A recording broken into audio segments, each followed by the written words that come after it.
Brihadeshwara temple की एक ऐसा मंदिर जो सिर्फ पत्थरों से ही नहीं बल्कि शक्ति, कला और भक्ति से बना है। तमिलनाडु के तंजावुर शहर में स्थित यह भव्य मंदिर 1000 साल से भी ज़्यादा पुराना है। इसे लोग पेरिया कोवी भी कहते हैं, जिसका मतलब होता है बड़ा मंदिर। और सच में यह सिर्फ बड़ा ही नहीं बल्कि अद्भुत है। इस मंदिर को बनाया गया था महाचोला सम्राट राजा राजा चोला वन ने लगभग 101 एडी के आसपास। सोचिए, आज का से करीब 1000 साल पहले, जब ना मॉडर्न मशीन था, ना कैमरास था, ना हैवी टेक्नोलॉजी, फिर इतनी विशाल और सुंदर मंदिर कैसे बना होगा।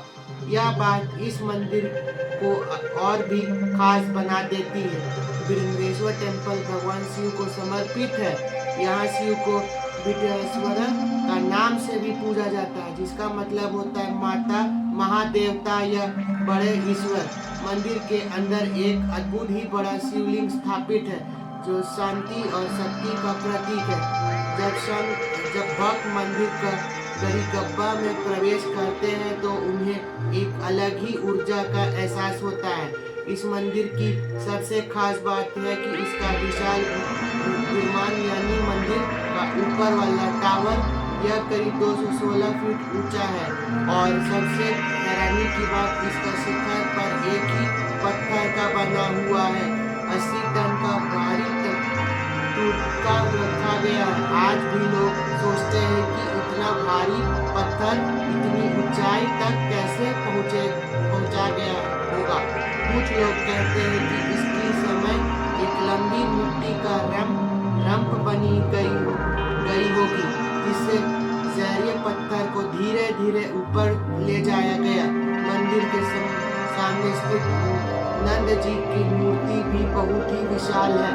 यह एक ही पत्थर से बनी हुई है और लगभग 16 फीट लंबी है। नंदी जी को भगवान शिव का वाहन है। यहाँ संत भैरव से शिव जी को देखते हैं विराजमान है। भक्तों के लिए यह दृश्य बहुत ही प्रतिभा और शस्त्रकारी माना जाता है। बृहदेश्वर टेम्पल का देवताओं से सुंदर नक्शी और मूर्तियां बनी है। इनमें देवता नृत्य करते हुए, कलाकारों युद्ध के दृश्यों और राज दरबार का झलक मिलती है। यह मंदिर सिर्फ एक धार्मिक स्थल नहीं बल्कि कला और विशिष्टता का जीता जागता उदाहरण है। हर दीवार का स्तंभ अपनी ही कहानी से सुनता है। इस मंदिर का द्रविडियन आर्किटेक्चर का सबसे बेहतरीन नमूना माना जाता है। इसका डिजाइन बहुत ही सिमेट्रिकल और परफेक्टली प्लान्ड है। जब सूरज की रोशनी मंदिर पर पड़ती है तो यह सोना जैसा चमकता है।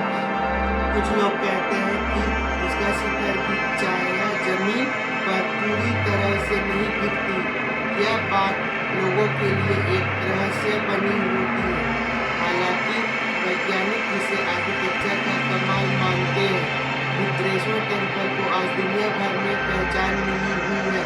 यह मंदिर यूनेस्को का वर्ल्ड हेरिटेज साइट से हिस्सा है, जिसे ग्रेट लिविंग चोला टेम्पल के नाम से भी जाना जाता है। इसका मतलब है कि यह सिर्फ इतिहास का एक हिस्सा नहीं बल्कि आज भी यहाँ रोज पूजा और उत्सव होते हैं। यहाँ का महाशिवरात्रि का उत्सव बहुत ही भव्य होता है, जहाँ हजारों भक्त एक साथ मिलकर भक्ति में डूब जाते हैं। यह मंदिर चोला साम्राज्य की शक्ति और समृद्धि का प्रतीक था। राजा राजा चोला ने इस सिर्फ का एक मंदिर के रूप में नहीं बल्कि अपनी भक्ति और अपने साम्राज्य के महत्व का प्रमाण के रूप में बनवाया था।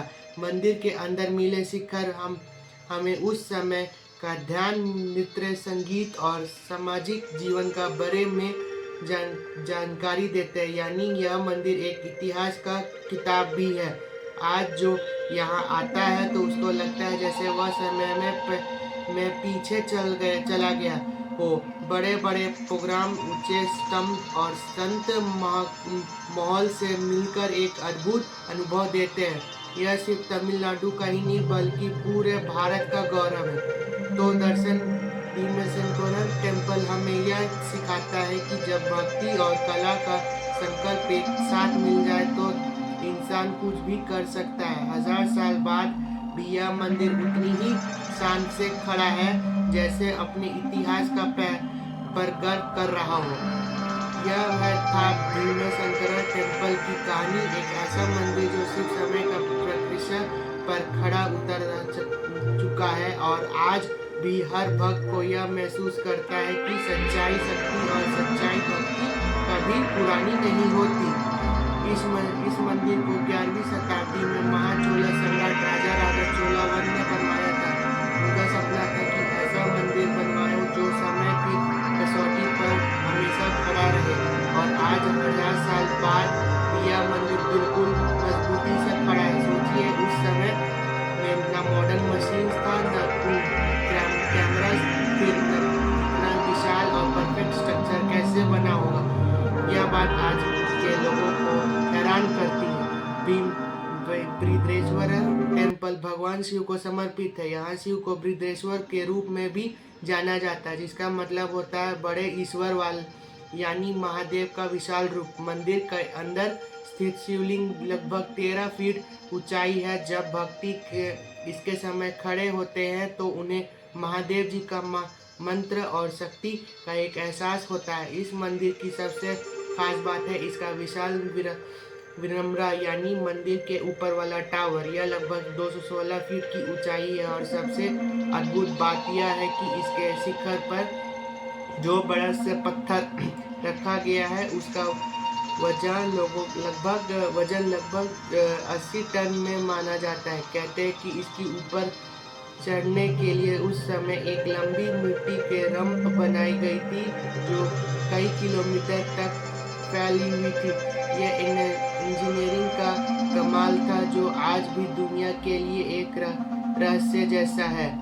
भीमाशंकर टेम्पल के दीवारों पर बहुत सुंदर क्रेविंग्स और पेंटिंग्स भी बनी हुई है। इनमें देवताओं की कहानियां, नृत्य, और पुराने समय का जीवन का दृश्य दिखाने गए हैं। यह सिर्फ कला नहीं बल्कि एक इतिहास का किताब हो जो पत्थरों पर लिखी गई है।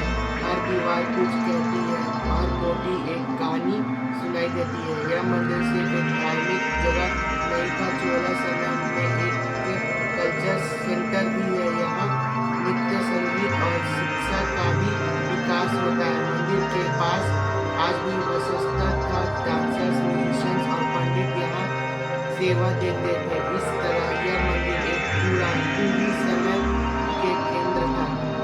एक और रोचक बात है यह है कि इसकी मंदिर की चीजें जमीन पर पूरी तरह से नहीं पड़ती और कहा जाता है कि लोग कहते हैं कि